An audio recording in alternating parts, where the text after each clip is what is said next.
Today, we are talking with a White House photographer. She's covered 8 presidential inaugurations, the confirmation hearings of 8 U.S. Supreme Court justices, and just really cool people, from Bob Dylan to Barbra Streisand.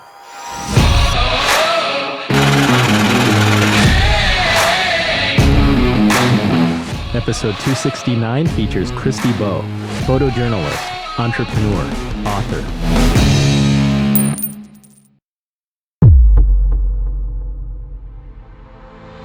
And there was one photographer that was the only one in front of the stage in this one tiny little area. So I ran up behind her and didn't realize that all 10, 12 people were behind me. And everybody just kind of crashed into me. So I crashed into her, and then she turns around. The Dalai Lama is standing up on the stage, and it's a short stage. So I crash into her, and she turns around and goes, "What the hell are you doing?" And I said, "I didn't, I'm getting pushed from behind. That's what happened." And then the Dalai Lama comes up to the end of the stage, and he waves his finger at us, and he goes, "You two, stop fighting." Hey, Inspired Moneymaker. I'm Andy Wong, financial advisor at Runnymede Capital Management and host of the Inspired Money podcast, where we share positive perspectives on money so we can make a bigger impact in our communities and in the world. This episode of Inspired Money is brought to you by Yadi.com, my favorite online source for authentic Jamaican products. Shop at Yadi.com for jerk seasoning, Afimi breadfruit chips, and natural bar soaps. My splurge is ordering Blue Mountain coffee. We love it at both my house and the office. It is delicious. Go to Yadi.com, that's YAAHDY.com, and make sure to use discount code MONEY to get 10% off your entire order. Your order supports local Jamaican vendors, and a small portion also supports the Inspired Money podcast.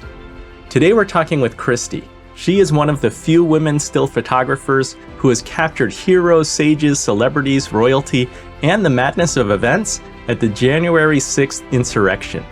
This is a story of chasing one's passion, not money. But it's also an entrepreneur's journey because Christy owns her own news service, Image Catcher News. Her pictures have been featured in Time, Newsweek, The Wall Street Journal, and Rolling Stone. In her book, Eyes That Speak, One Woman News Photographer's Journey with History Makers, she presents her most memorable images and personal stories. In this episode, you'll learn about the importance of finding a mentor, the business of being an independent photojournalist, and you're going to hear stories about presidents, movie stars, and even the Dalai Lama. Now let's get inspired with Christy Bowe. Christy, welcome to Inspired Money. I'm so excited to have you on the show. Hi, Andy. Thank you so much for having me. I'm happy to be here too. Let's jump right in. What's your earliest childhood memory of money? Well, I'd have to say, like a lot of children, saving your allowance, saving up for things that you really wanted to buy, and also I was a little entrepreneur when I was in grade school as well. That several of us, I went to Catholic school. Several of us in third grade had a little business selling school supplies. So, pencils and pens and things like that, a little bit of candy, things like that. So that was, I got a little bit of a taste of the business world back then. So you're an entrepreneur early because as I read your book, Eyes That Speak, very clearly, you're still an entrepreneur. Thank you. Yeah, I feel like that's probably in my DNA.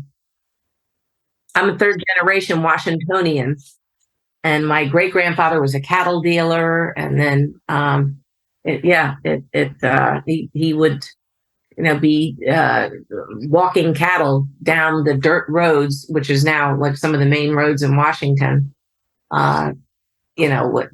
every day. And so he really made his own business. So business and Washington, D.C. is embedded in your genes. Yes. So from Catholic school in college, did you know that you would get into photography as a business? Actually, not really. From school, I don't have a formal college degree. So I learned better by doing. What held me back in college was the sad to say, you wouldn't appreciate this as much, is the math portion of that, the algebra and those classes. I just that was not for me, and I went back to college later in life, and it got to the point where it's like, wait a minute, although I wanted to finalize my degree, it was down to the point of me missing doing my job, which I already have, to do something that I hate, which was the algebra. So, and I was very surprised that as part of the college business program or I'm not sure about the business program. I was very hungry for photography classes, and I took everything that was offered. But I'm surprised that there wasn't business math instead of algebra. I'm sure that the professionals have done lots of research on that, but I still think that's a bad move.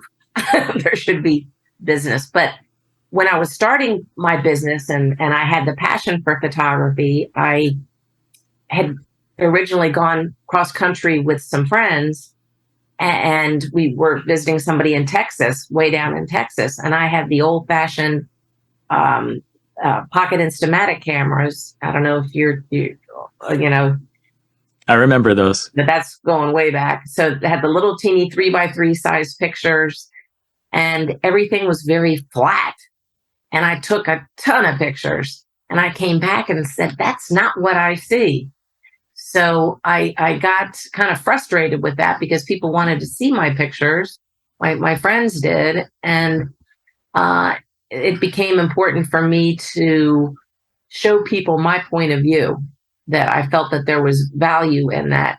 So I got a better quality camera and started hanging out with people who knew a lot about photography that were friends, and then went back to school, taking all these, every class that they could offer. And then went downtown to work on my portfolio to try to get more people pictures. And what better way to do that than a big rally, which, happens in Washington, quite often. So I was there, and may or may not have had a bootleg press pass, and was in the crowd there. And another photographer ran into me, who was a legitimate one, when I was taking pictures, and he said, "Oh, that's nice work on that press pass, but that's not a real one."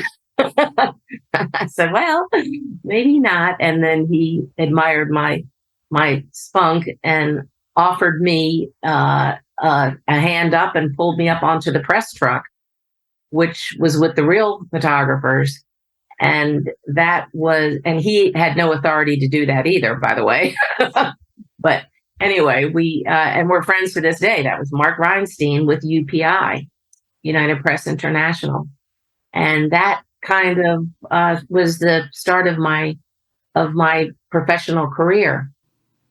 Is that where you could recognize how to monetize and make a living? Because so many people in like creative roles, unless they're working for a corporation, sometimes it's hard to figure out, how am I going to make this into a career? That's difficult. What I chose, because I really thought this out, and I said, this is really where my passion is. And I had done some administrative work before as well. And I worked at the local photo lab, of which there's very few now with the digital, but because that was back in the film days. So I thought this could be really beneficial to me, because I would get free processing of the film and be able to have a discount on the film. And then I was also able to display my pictures. I talked them into letting me have them pay for big enlargements of my pictures with different types of printing that they could do, Cibachrome prints from slides and all this that they would blow up huge. So I had like a little gallery in there with some of my pictures mixed in with other people's. So that gave me advertising. And then I would cut back on my hours there to, half time, just part time, and was marketing myself in the area here in the local government in Maryland, and worked for their public information office on assignments, and worked for a little local newspaper. But things have changed, as you and I briefly touched on earlier, so dramatically during the course of my career in photography alone. Because back in those days, we would shoot a black and white film, go to the dark room, you'd process the film, you'd make a contact sheet, you would take that to your editor at the little paper that I worked for. They would pick the picture that they wanted, and then you would make them a 5x7, rush back, give them that, and then it would magically end up in the paper at the end of the week. And now people at the White House are transmitting their pictures live while the president is speaking. They're going around the world.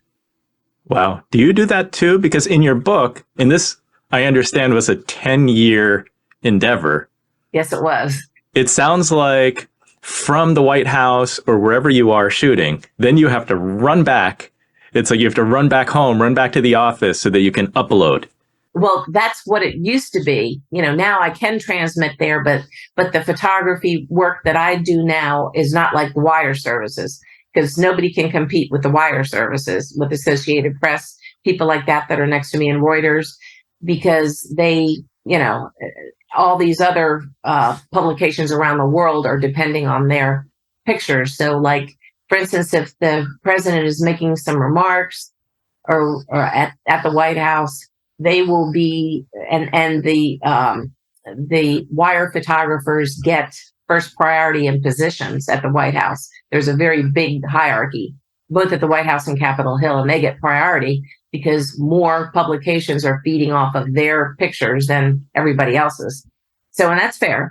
So they are transmitting pictures as the president is speaking. So when he says, "Good morning, thanks for coming to the White House," they're already sending out pictures. So that by the time he gets halfway through his speech, people already have all that information all around the world. So it's amazing, because when I was growing up, there was only news like a few times a day. And then, and like the people like Eric Severai and Walter Cronkite, all those people would check on things, triple check their sources and their facts, and they'd say, "This is what happened." And so now there is a 24-hour news cycle. Everybody's a photographer. Everybody's a reporter. And with the advent of social media, that people tend to look at the networks who think like they do, and that's a fact. And those networks often will have very separate stories on the same thing. So you really have to kind of watch a couple of different networks and then figure it out yourself what you think really happened. Because you're there to, as from the very start, you're trying to capture what you're seeing from your eye, but you also have to think about who is your customer, who's going to buy that photo, like which network or which publication, and maybe what they're looking for. Not really. I tend to, because that limits me too much. If I have an assignment to go shoot a specific thing, I will do that event, but then there's so much more to it. When you get into, say, the East Room or something with the White House, at the White House, then I am behind the velvet ropes with everybody else. And there's not a lot of moving around in that situation. If it's something outside, that's a little bit different. If it's on the South Lawn or the Rose Garden or something, then there's more space. You can move around a little more. But if it's inside the White House, typically you cannot. So after, I'm the small fish in the big pond, and I'm very honored to be, right elbow to elbow with Pulitzer Prize winning photographers and, some of the best of the best. But I've got to make, aside from that, I can't let that get into my head. I've got to say, I want to not only photograph what I'm there for, but there's very rarely, as in almost never, have I ever gone to shoot something where I haven't walked away with something other than, and a lot of times better than, what I came to photograph. Because it always pays to look around the room, especially in the Oval Office. You look around and see who else is in there. And often, to me, one of the things that I love to photograph, and which I feel is my signature thing, is to kind of show the candid moments whenever possible, because the moments that you have before or after what you came there for often are more powerful. You'll have more more natural responses. I know one of the times that one of the many Presidential Medal of Freedoms that I photographed over the course of my career, there were two different ones that stuck out for me. One was because they always line up these all-star, incredible icons in their field. So you'll have athletes, Supreme Court justices, authors, all musicians, all kinds. You got to drop some names for everybody. Okay. Well, the two people were, because I had them set up alphabetically, Hank Aaron was sitting next to Bill Cosby. And so they were sitting there comparing their medals. And that was such a nice moment. These two legends, legendary people in their field at the time, having that moment. And in my book, Eyes That Speak, you can also see and read about Robert De Niro comforting, now I'm going blank on her name, Ellen DeGeneres. Sorry about that. That they were sitting next to each other, De Niro and DeGeneres. So in the alphabetical theme there that they have going. And that was a nice moment. She got very emotional about getting this tremendous honor, because the Presidential Medal of Freedom is the highest honor that a president can bestow on a civilian for helping make America a better place. And so she got very emotional about it. And it was such a tender, nice moment, again, to see these luminaries having a moment rather than just having the medal placed around their neck. And they sadly haven't done those ceremonies in a long time. And I hope that they get back to that. They will do them one at a time, in a limited kind of setting, but not like before, where you could have Maya Angelou and Robert Redford and Bruce Springsteen and Bob Dylan and it just was phenomenal. And Meryl Streep and Barbara Streisand. I mean, it just goes on. And and all these people just sitting in one room.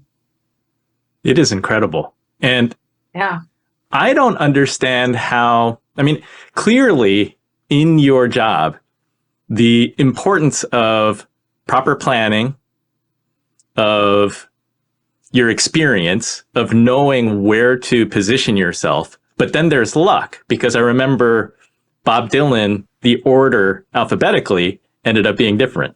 Yes, because his real name was Zimmerman, so they moved him to the other end of the lineup, and that was chaos in there. Because all the photographers are like, "Oh my God!" Yeah. Right? There's like a herd. Everyone's trying to adjust. Yes, absolutely, as quickly as possible, because it is, the wire services have priority, but then the rest of us, it's. We know each other, so we try to be respectful, and I believe very much in that, because if you're not, it comes back to bite you down the road. So it always pays to be kind, but quite often in White House events, you don't have that option too much. You have a limited ability to get your spot when you first come into the room. After the wire services have theirs and the travel pool, in-town travel pool, then everybody else, it's up to who gets there first. And then under those conditions, then you're kind of trapped wherever you end up. So for the duration of whatever is happening there in that type of a situation. So it's always important to me to try to show the human side of the subjects whenever I possibly can. And so I try to make my picture, I have to make my pictures different than the people standing on either side of me, because we're trapped there. What's going to make my picture different than the person next to me?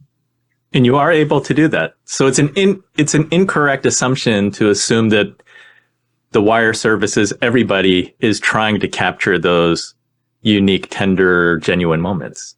Right. Not everybody is. I mean, if people see something happening, then they'll photograph it. And then obviously when you're standing there, because in my business, there's a lot of hurry up and wait. So during that period of time, all kinds of things happen when the audience is coming in, when, the whole thing of who else is in the room type of thing. And so, you just have to be really very vigilant about that. I think you found a mentor in Sarah McClendon pretty early. Can you talk about that relationship and what you learned from her? Sure. I learned from her, don't be intimidated by famous people. And tell everyone some background, like how big she is in Washington, D.C.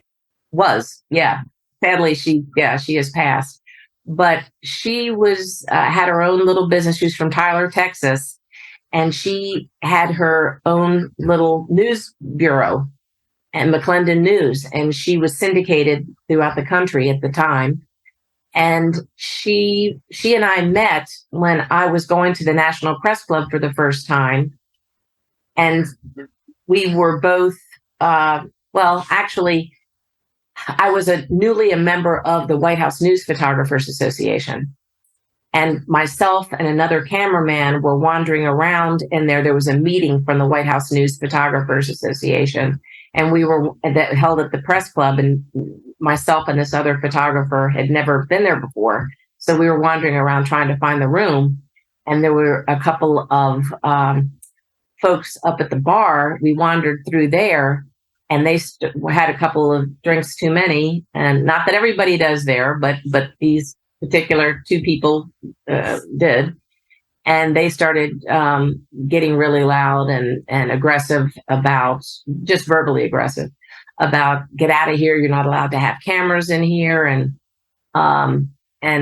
we were saying, we're just looking for our meeting here. We're not taking pictures in here. So at the time, the acting president of the press club saw this, and he sent myself and that other photographer a letter saying, sorry about that. We respect your profession and your organization that you're with, and please consider joining our club. So I thought, okay, let me do that. And they sent me a calendar, a list of events, and I was trying to build up my portfolio. So I saw on the list of events that Henry Kissinger was coming. So I thought, I'm going to bring my cameras with me for this tour.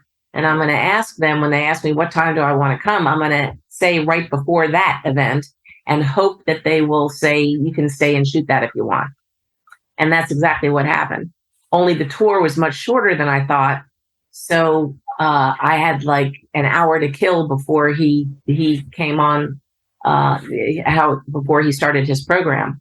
So I come into this big main ballroom that holds 300 and some people, and all in movie theater style seating.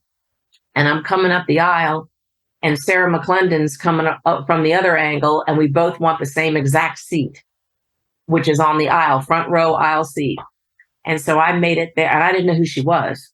So I got there before she did, just a couple steps before she did. And she goes, I want to sit there. And I said, well, too bad. I got here first, and I'm a photographer, and I don't see you have a camera there. So, that's why I want this seat. And so she kind of respected that and said, okay. And then Henry Kissinger came in, and actually before he came in, people started coming up as the room was filling up. They started coming up to us and asking for pictures with Sarah. So I'm saying, wow, who is this? Who is this woman? And then when Henry Kissinger got there, he sees her and he's like, Sarah, and picks her up and twirls her around. And I was like, oh my God. So after that event happened, I looked up research about Sarah, and she was one of the first women to join to get membership for women at the National Press Club in the 70s, which is incredible that it was that late in the game there that they allowed women to join there. But that's how that was. So I sent her a 5x7 of her with Henry Kissinger. And I said, thank you so much for everything that you have done for women here at the press club. And if ever you need anything, let me know. And she got back to me like 2 days later and said, thank you so much for the picture. I'd like to use that in a book that they're writing about my life. And is that okay with you? Do I have your permission? And I said, sure.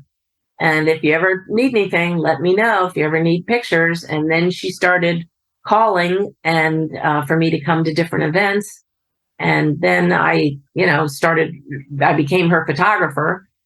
And it was incredible because whenever we would go places, she would have just whoever it was whether it be presidents, she was famous for asking tough questions that would really scare presidents. So she and Helen Thomas were buddies.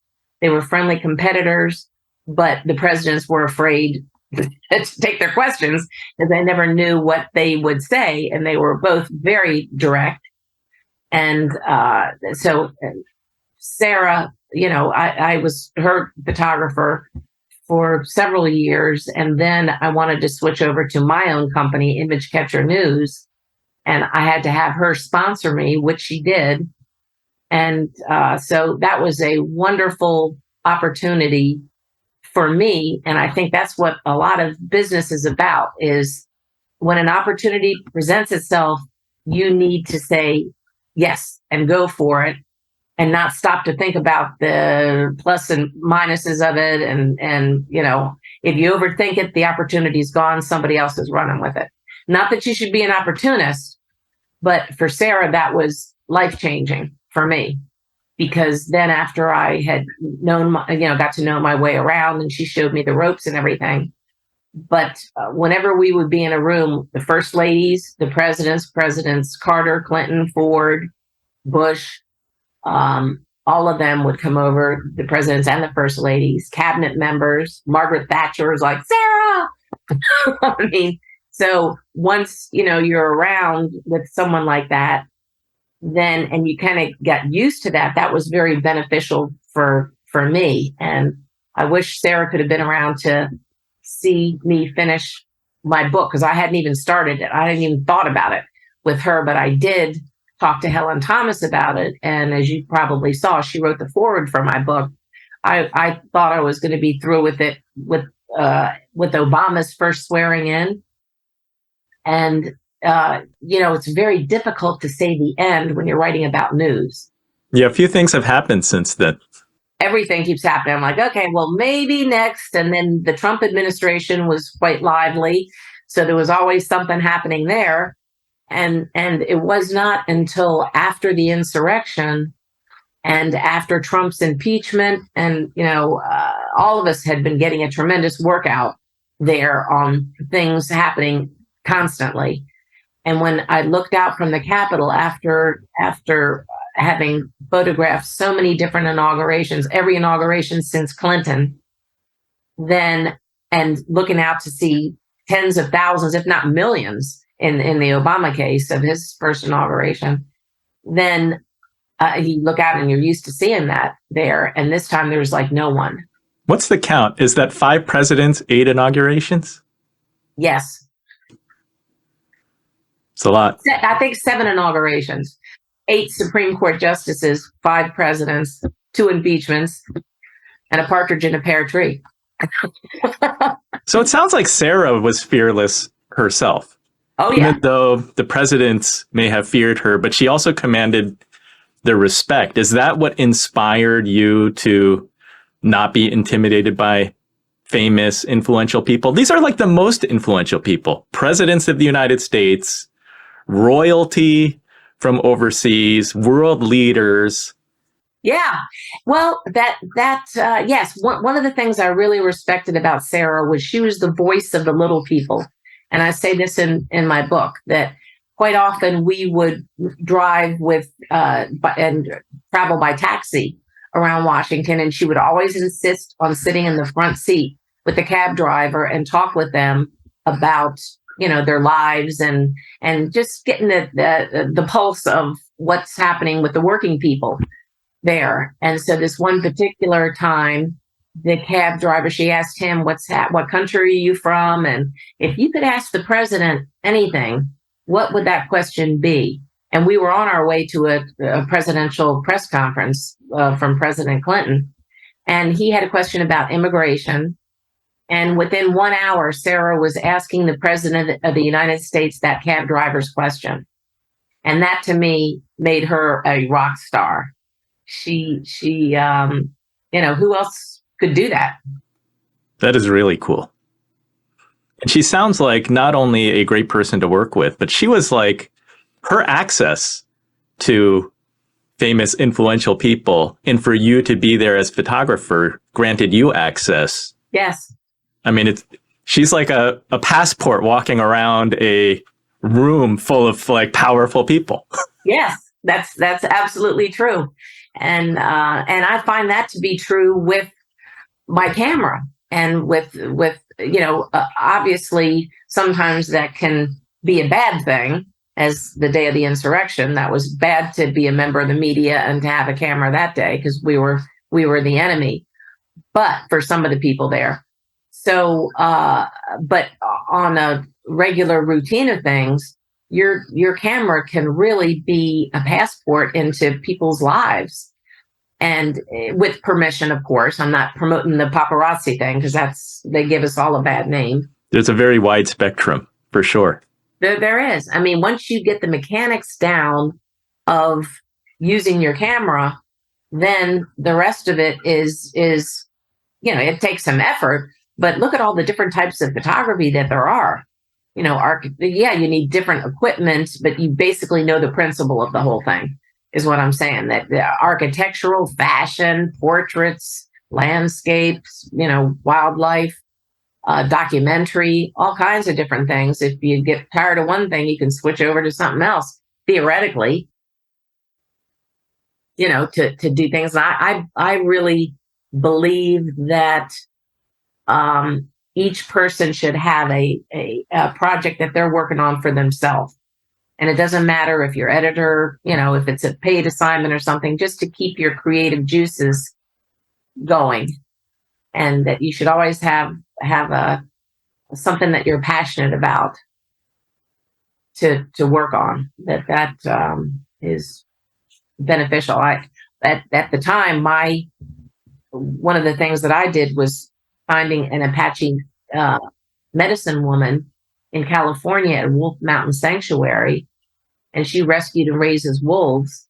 And I said, I'm a photographer. I'd like to come do a story on you and your place there. And she welcomed me with open arms.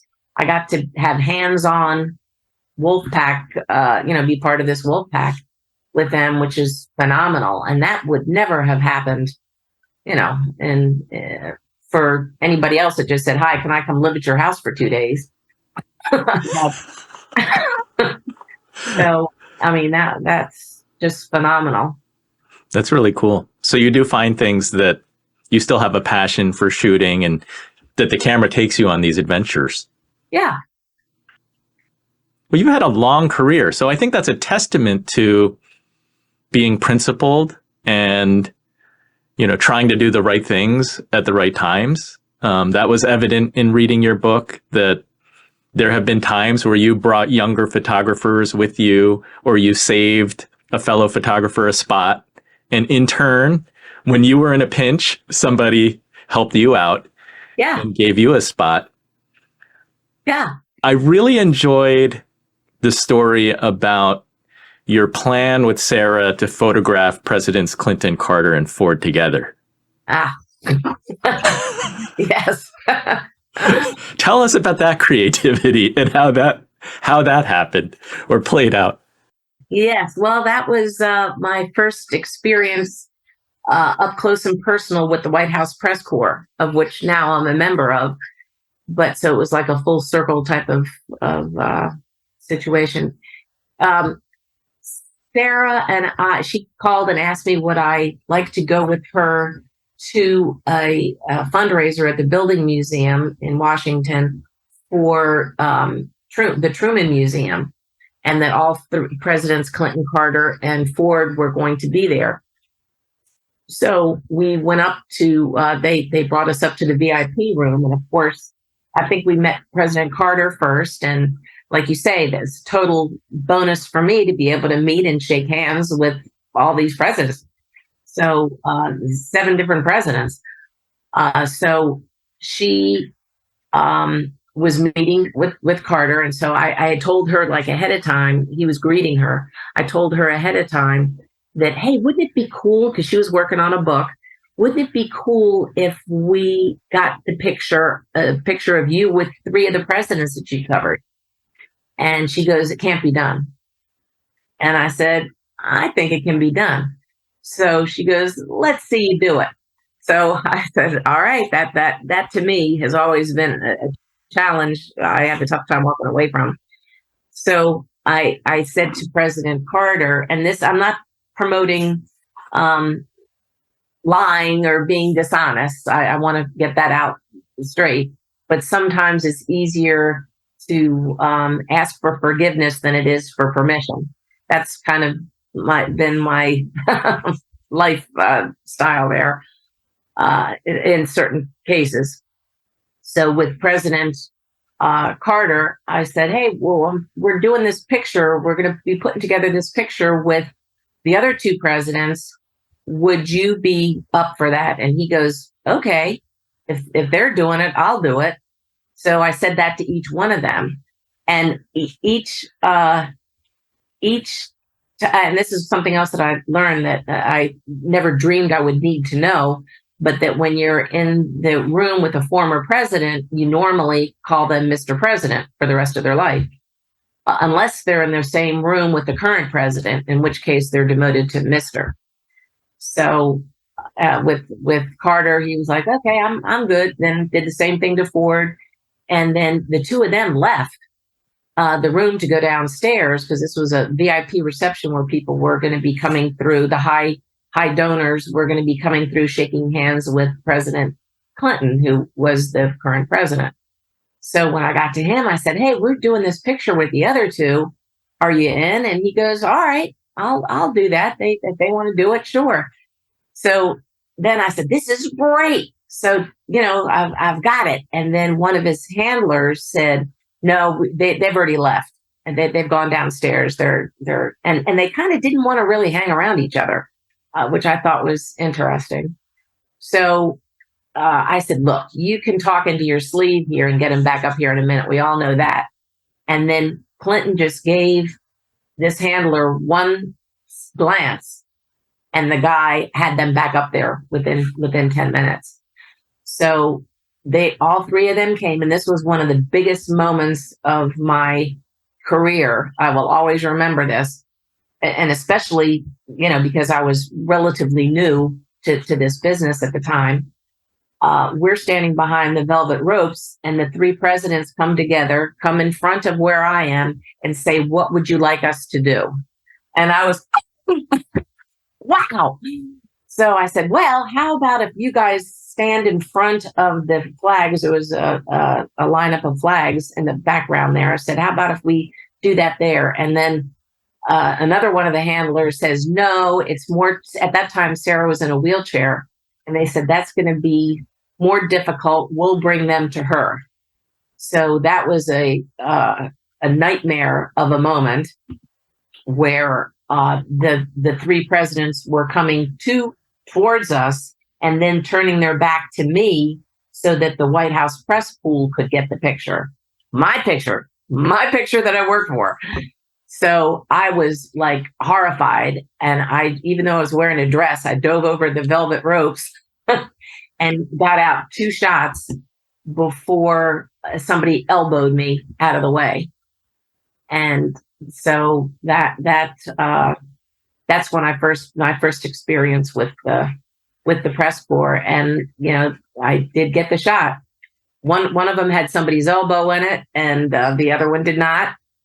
And so I got the shot, and Sarah said, "I cannot believe you did this. I can't believe you pulled it off." And so, having her respect and admiration for that meant a lot to me. And so, again, not promoting, being dishonest, but that was something that was like a bet between Sarah and myself that ended up paying off. And then the presidents did stand in front of the flags and gave people an opportunity to get that picture. And then the other 2 presidents left. Clinton stayed, and we went through the receiving line, and Clinton gave me a nice side hug. And I have that picture still in my office, where he knew most of the story. Anyway, he knew what happened with me having to dive over the ropes, which normally people would not get away with that, because thank God I really didn't have permanent credentials then, and had no credentials at the White House at that time, or they would have been yanked. I would not have. Yeah, they would have definitely taken back credentials for that move. And Secret Service wise, somebody diving over a rope should never be done. So let me just put the disclaimers out here for all your many viewers. No judgment, no judgment. I think that if you had not been a photographer, maybe you could have been a politician in Washington, D.C. That's what Newt Gingrich said. Yeah, wow. It seems like there are so many moments where you got to shake hands with people and you were right in there, and you turned and you're like, shoot, why isn't there a photographer here so that I could have a photo? Yes. Yeah. It's all in your mind. Right. I thought that when photographing President Yushchenko of Ukraine, where I was his photographer. He had his personal photographer from Ukraine, but I was the one. He was speaking for the DNC. And after I was in the green room with him and Madeleine Albright, the former Secretary of State, and a couple other cabinet members were presenting him with a book of the Orange Revolution. And he was a big rock star at the time because he had been poisoned. They thought Putin had done it. They have always suspected that. But he was really a good-looking man, and he drank this poisonous soup, and his face shriveled up, and he looked pretty scary. But yet he kept on. He said, that's not stopping me. You're not slowing me down at all. So everybody was really very, into him at the time. So I had been with him all day, and he'd never spoken a word all day at the White House. I'd been in the Oval Office with him. They had done all kinds of events. And then that was in the evening when this happened. And as they were handing him the orange, the sea of people wearing orange to support him, and they opened up the big centerfold, and this is in my book also, then the people that were giving it to him, Madeleine Albright and President Havel of Czechoslovakia, were standing next to him, and he moved them a little bit for me so I could get a clean shot, because he knew that I wanted that shot, which I thought was so considerate and nice. You normally don't have world leaders doing you favors like that. And then as he was walking out the door, and they knew that I was okay. I also don't ever recommend people reaching out to the president in a crowd for Secret Service reasons. Not a good idea. But I had an all access pin that let me, in the area, so they knew that I was okay. But anyway, he's walking out the door, and I said, "Thank you, Mr. President." And he reaches out to me and says, for the first time I'd heard him speak English all day, he says, "Thank you for taking my picture. And he bowed down, took my hand, and kissed my hand. And I was like, what? Like you said, I was like, where's a photographer when you need one? Who saw this? Anybody, cell phone, anything. And no. No luck. Yes. But you can see, I mean, I've had a very blessed career. I am really very happy about it, and that I survived five U.S. presidents. Not many of us women have, in particular, but only a couple of us. But as you know, when I looked out that day at the Biden inauguration, and as I started to say earlier, that there were hardly anybody it was there except for 25,000 National Guard with high-powered rifles. That's when I said, this, I think, is the ending for my book, that I've been trying to say the end for so long. But now I'm thinking, you know what? I wonder if there shouldn't be a little epilogue on there.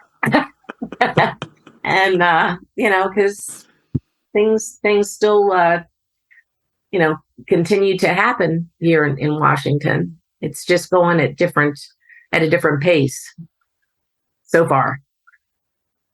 You really strive to make a connection with the subjects of your photos when you can. Yes. And sometimes you don't have a lot of time. Sometimes you're limited to, sometimes it's like seconds that you have. Other times, maybe you have an hour. It's always different.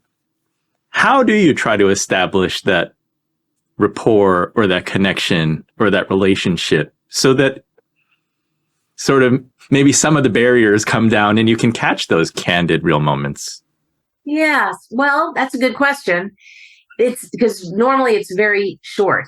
I mean, in the days of photographing in the Oval Office for Clinton, Bush, and Obama, we would just have seconds, like 10, 15 seconds. So that's 20 seconds sometimes, 30 if you were lucky.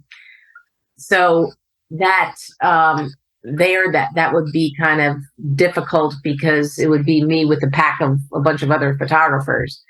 But if I am fortunate enough to be able to meet them and shake hands, like I was able to do with Robert De Niro, for instance, and Robert Redford, they gave the recipients of the Medal of Freedom the opportunity to come talk to the press after the ceremony. And that was under Obama. That had never been done before. And that was wonderful because, they didn't have to come in, and most of them did not come in. But Robert Redford came in, and it was wonderful to have the moment. How I tried to connect with him was by saying, congratulations on your accomplishment on getting the Presidential Medal of Freedom. How does that feel? And he just, after we shook hands and stuff, and because I like to always shake hands if possible, and this was pre-COVID, of course, because that gives you a connection where you're not that annoying person, in their face. So, and that does make a big difference. But with Redford, I had said, so how does that make you feel? And he said, I am so honored. And he said, I just wish my mom and dad were here to see this. And I thought that was so touching. Somebody from his stardom and age would think of that and say that instead of saying, well, I deserve it or something, it just, not that, I'd never heard anybody say that, but. Well, it's so relatable to all of us. Yeah. So I try to answer to your question. I try to tie in what I'm there for and what that person is there for, or if I know where they're from, or just any kind of little small talkish kind of thing that could even be as simple as nice earrings or cool tie, something like that, just to break the ice a little bit and to get a little personal connection. Mm-hmm. How do you know when to follow the rules and when to take matters into your own hands, like you did with the Dalai Lama? Right. That you did read my book. Congratulations. Thank you. You did good research.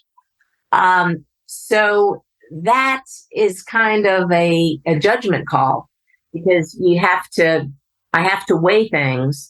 that is this going to, if I go against the rules here, is this going to potentially have me lose my credentials, or is this, how much is this picture worth, type of thing. And with the Dalai Lama, where I kept getting blocked from photographing him when he got the Congressional Medal of Honor, I believe it was. Then they were limiting the press, as you saw in my story. And so twice I was blocked. Once because everybody held up their cell phone when he was getting the Medal of Honor, and my shot was blocked, which happens a lot to us now, actually, in photographing events because of cell phones. People hold them over their head, and then the rest of us that are in the back of the room, that's a problem. So that had happened, and then he was leaving to come out, and I thought, well, here's another opportunity to photograph him. And then he had his handlers. It was in the late spring, early summer, and it was hot in Washington. And he had handlers that were with him that had a big umbrella covering him from the sun. So missed that shot. And then we were told to stand and that we couldn't move until he had gone by. And then and it was taking him a long time. He was stopping, saying hello to people and everything. And meanwhile, I looked behind to where he was headed, to this little stage, and he was, my competitors were moving around freely. Other people were. I was like, well, wait a second. Why are 10 of us here, 10 to 12 of us, being held back from doing our job while these other people are getting the shot? That's no good.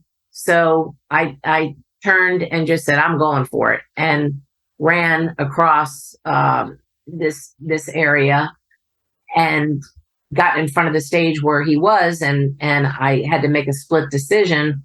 Okay, what is the closest point to the stage? And there was already a nice sized crowd getting in place, and there was one photographer that was the only one in front of the stage in this one tiny little area. So I ran up behind her and didn't realize that all 10, 12 people were behind me, and everybody just kind of crashed into me. So I crashed into her, and then she turns around. The Dalai Lama is standing up on the stage, and it's a short stage.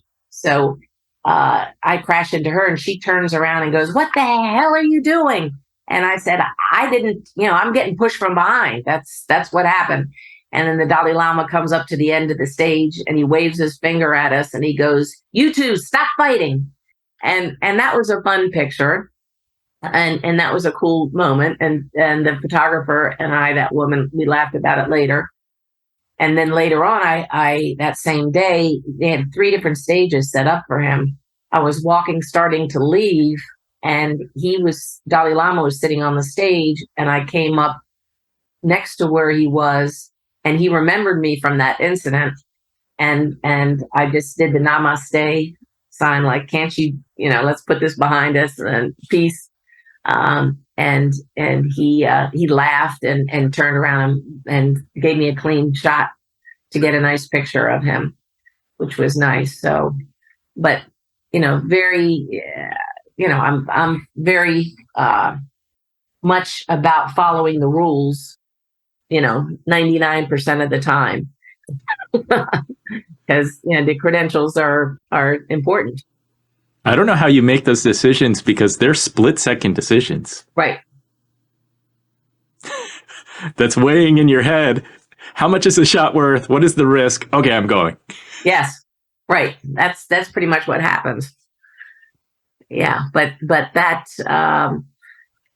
type of thing has not really taken place in several years, because everything is so much more,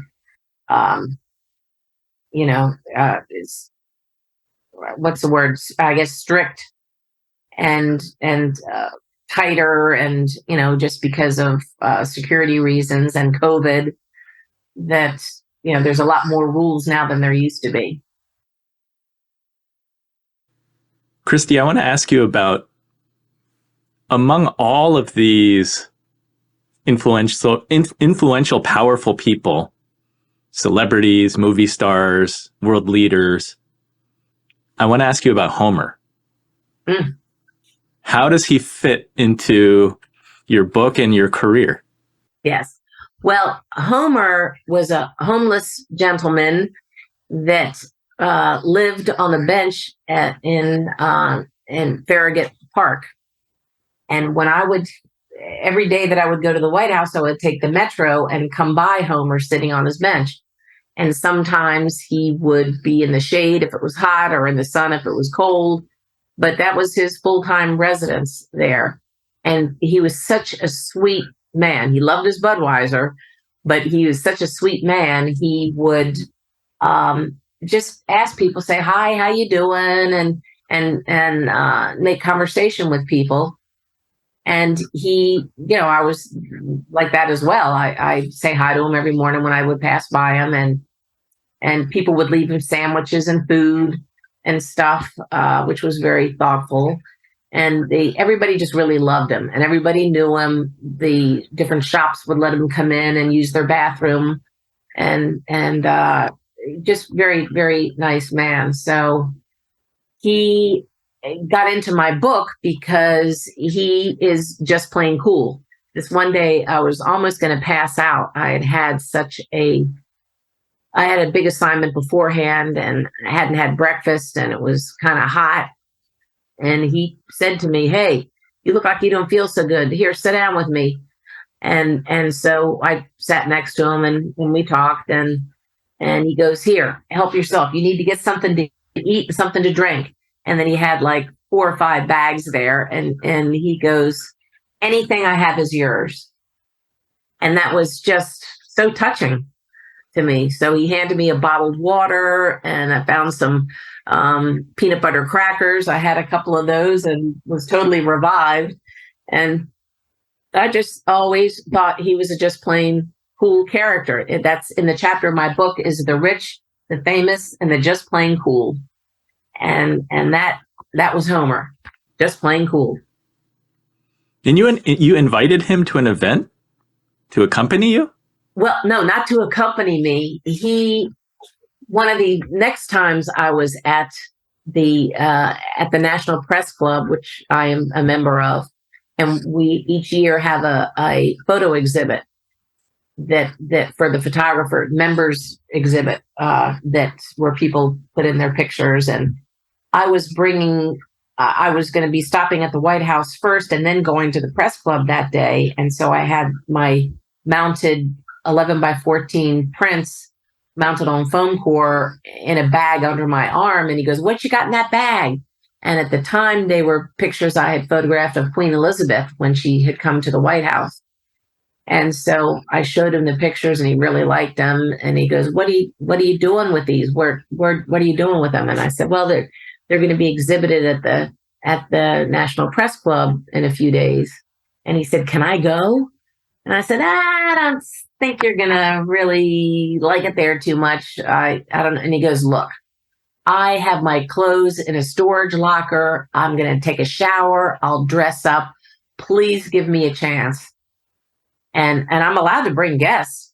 So he wasn't like my date or anything, but he was, but I'm allowed to bring guests. So that was a really special time there, where he did clean up very nice.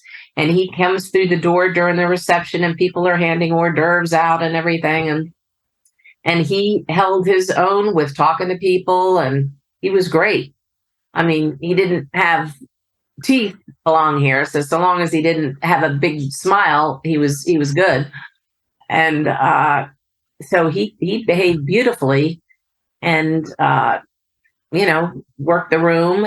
And then he left, and he said, I've got to go." He wasn't there that long.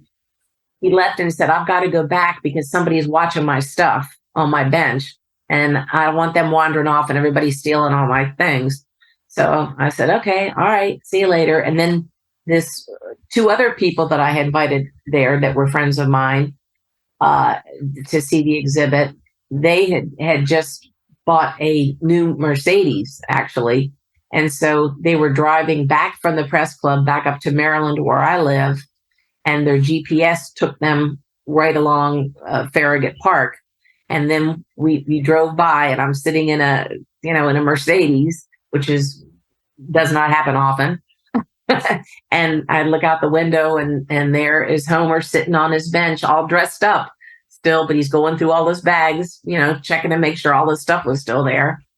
And it was such a Cinderella moment for him there that just I thought people should know that. And since, I'm not sure Homer is even alive, but he had been beaten really badly and hospitalized once or twice, and then no one ever saw him again.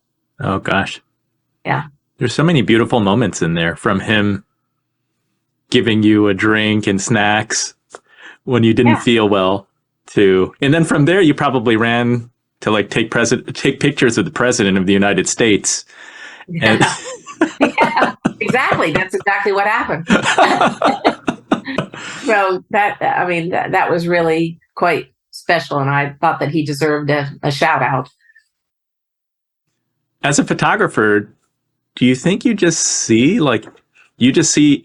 people a little bit differently? Like, you're looking at Bill Clinton and having this moment with Bill Clinton, and then you have this moment with Homer, who lives in the park. Mm-hmm.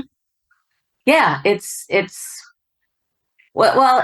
makes you really realize that everybody puts their pants on one leg at a time, type of thing. That we're all humans. Some people have better breaks than others, but bottom line is, we're all the same. And I try to look at people with what we have in common more than what our differences are. With those contrasts, how do you see money?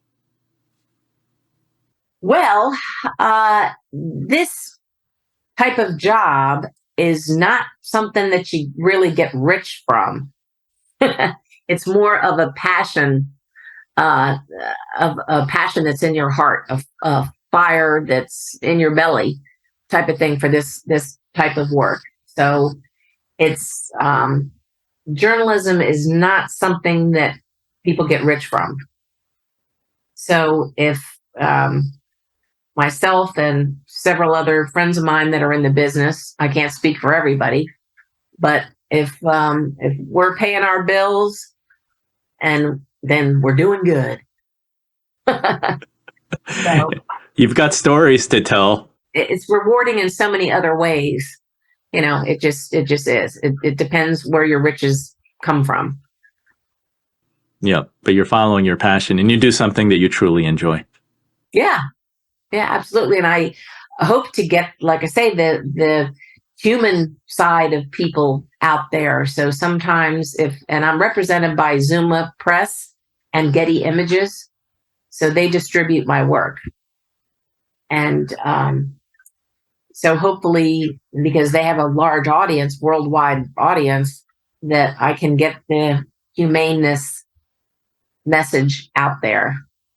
And that's why I feel one of the things that I have learned during the course of my career is that the picture of the three presidents that came together, the other time I shot three presidents, later on when I was a bona fide member of the White House press corps, of Obama, Bush, and Clinton coming out of the Oval Office together. And when they came walking down like gunslingers coming down the colonnade and then stepping into the Rose Garden, they were getting together to bring awareness for earthquake disaster in Haiti. And it was just a simple moment that when Obama stepped ahead of the three of them were side by side. And I was like, yes, so happy for that opportunity. And then Obama kind of went a little bit ahead because he was the acting president. But it was just a very gentle, nice moment where Clinton put his hand on Bush's shoulder, on W's shoulder, George W. Bush. And they were walking by the colonnade. And it was just such a nice, tender moment of friendship. And it occurred to me about how it is so such a difficult job, obviously, for being the leader of the free world, but nobody knows what that job is like other than each other, of what goes down there and the responsibilities that they have.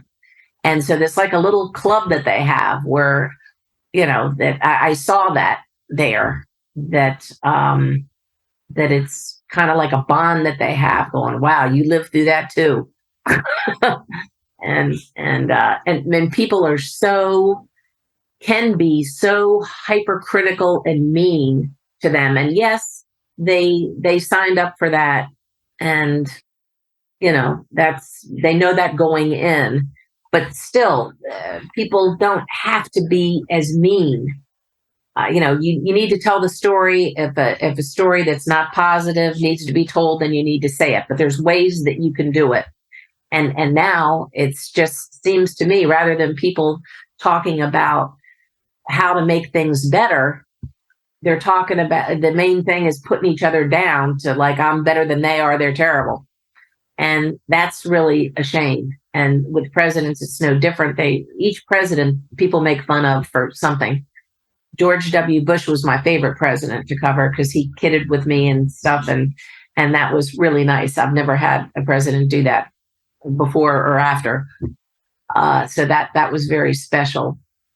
But, people were criticizing him for saying that he wasn't smart.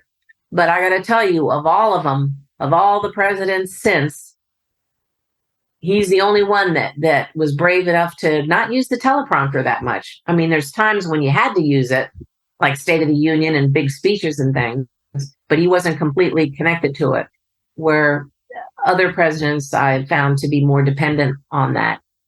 And, but he took it anyway, even though people say if he mispronounced his words, they give him a hard time and say he wasn't smart.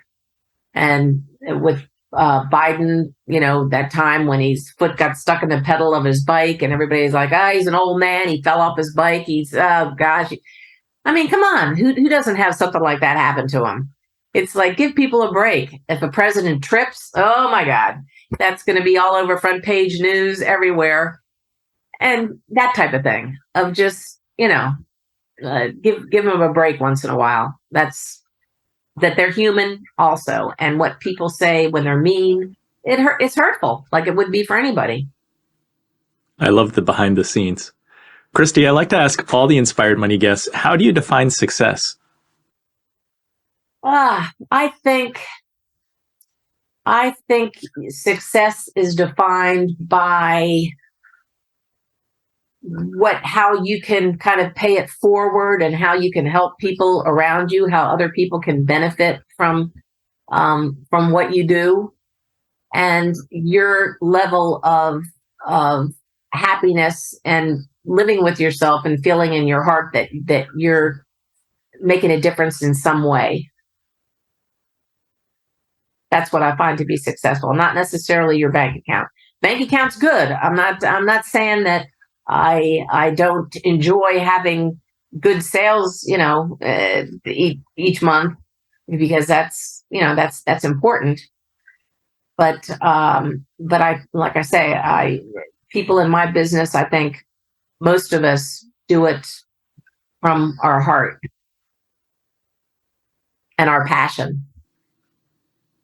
Well, thank you for sharing your passion with us and your stories.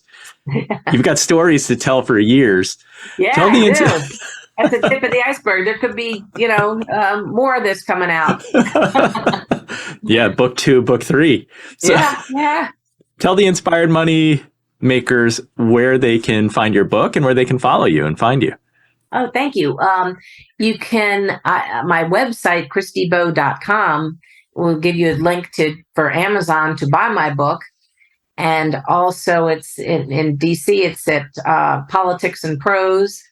And hopefully it will be in Barnes and Noble here coming up in a few months. So but for right now, Amazon is the number one way to go. And I hope that people can take away from my book that there's a lot more to it than just hitting the shutter to get a picture, that a lot goes into it. And that's what I try to let people know, especially women news photographers that, it's very physically demanding job, and that hopefully people will be able to appreciate how much goes into getting a picture behind the scenes, with all my behind the scenes stories, behind the pictures. How male dominated is the press corps? It's mostly men. And as far as women photographers, there are a lot less of us. There are several women photographers that are TV camera people that have been there forever. Been there since way longer than myself. But and they're very, I don't know, 5% of the network camera people are probably women. And as far as still photographers go, I'd say also there's more women than there used to be. So that's good. And I'm really happy about that. And I think we need to give each other a hand up and watch out for each other for sure. But we're still very male dominated profession. And some of that could be the physicality of it.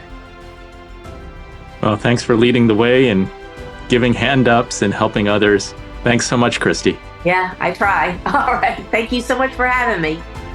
So what was your favorite Inspired Money moment? I loved hearing Christy's fantastic stories in making magic happen, even when she only has seconds to work with. My favorite takeaways from our conversation were it pays to be respectful. Help others because it will come back to you. And chase your passion. Riches don't only come in the form of money. Are you happy in your job and what you do? If you had a different favorite Inspired Money moment, please post a comment or find and message me on LinkedIn. Thanks for tuning in to the end. Be sure to subscribe to my email that goes out every 2 weeks. It's investment focused, and the Runnymede investment team highlights data, news, and events that we think are worth sharing. Subscribe at inspiredmoney.fm/newsletter. Thank you for joining me on this mission. Have an inspired week and do something that scares you, because that's where the magic happens.